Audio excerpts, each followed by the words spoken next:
இப்போது ஒரு பெண் குழந்தை இருக்குதுங்க வீட்டில். ஒரு பெண் குழந்தை இருக்குது. பெண் குழந்தைய நம்ம காலேஜுக்கு அனுப்புகிறோம். பின்னாடியெல்லாம் போக முடியாதுங்க. பின்னாடியெல்லாம் போக முடியாது.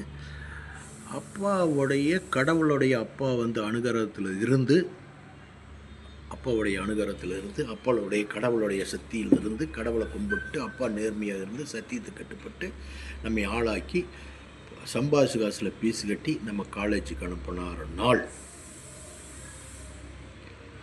அந்த பொண்ணு என்ன தப்பு பண்ணாலும் அப்பாவுடைய மைண்டுக்கு வந்துடுங்க.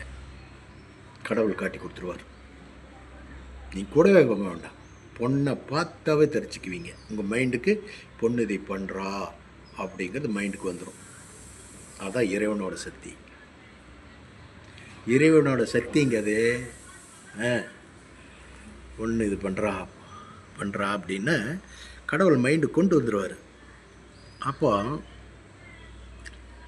அந்த பொண்ணை கேட்குறீங்க, என்னம்மா கரெக்டாக இருக்கா, கரெக்டாக காலேஜ் போறியா, பண்ணுறியா, பிடிக்கிறியா அப்படிங்கும்போது அந்த பொண்ணு நல்லா போகிறேன் டாடி, நல்லா போகிறேன், நல்லா காலேஜ் போகிறேன், பிடிக்கிறேன், பண்ணுறேன், லெசன் எல்லாம் எடுத்து அட்டன் பண்ணுறேன் டாடி, ஒன்றும் பிரச்சனை இல்லைங்க, நல்லா இருக்கேன். இடையில் ஒன்று நடந்துகிட்ருக்கு, அதை சொல்லாது. ஒரு நாள் உங்களுக்கு அந்த பொண்ணு குளிக்கும். அந்த பொண்ணுடைய ஃபோனு வெளியே இருக்கும். உங்கள் பார்வைக்கு அது படும். அந்த பொண்ணில் ஒரு பையன் பேசுகிறான், என்ன புறப்பட்டாச்சா, நான் உனக்காக வெயிட் பண்ணிட்டுருக்கிறேன் அப்படின்னு. ஆன் பண்ணோன்னு இந்த வேடு வருது. இந்த வேடு வந்த உடனே கட் பண்ணுறாரு அப்பா. கட் பண்ணியாச்சா? கட் பண்ணிவிட்டு புள்ள காலேஜ் போயிட்டு அன்றைக்கி சாயங்காலம் கூப்பிட்டு போய் பிடிச்சதெல்லாம் வாங்கி கொடுத்து உட்கார வச்சு பேசுகிறாரு. அம்மா, நம்ம இலக்கண்ணை நல்லா படிக்கணும், நல்லா வசதியை வாழணும், நல்லா படிக்கணும், நல்லா வசதி வாய்ப்போட இருக்கணும், நல்லா படிக்கணும், பெரிய ஆளாகணும், உண்மையை பாடுபடணும், உண்மையை படிக்கணும். காலகாலத்துக்கு ஒன்று என்ன செஞ்சு வைக்க முடியுமோ அதெல்லாம் அப்பா செய்வார், அம்மா செய்வாங்க. சரியா? அவசரப்பட்டு நீ எந்த முடிவு எடுத்தாலும் அது நல்லா இருக்காதும்மா, ஃபியூச்சர் கெட்டு போயிடும். சரியா? ஃபியூச்சர் கெட்டு போயிடும். நீ பிஎஸ்சி படிக்கிற, நாளைக்கு எம்எஸ்சி பண்ணணும், பிஹெச்டி பண்ணணும்.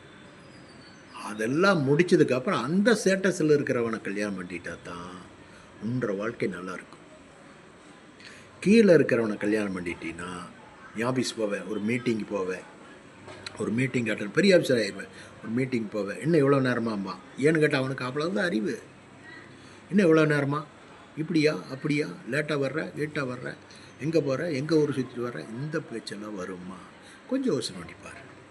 எதாக இருந்தாலும் காலகாலத்துக்கு அப்பா அம்மா செஞ்சு வைப்பாங்க. கொஞ்சம் யோசனை பண்ணு. சரியா?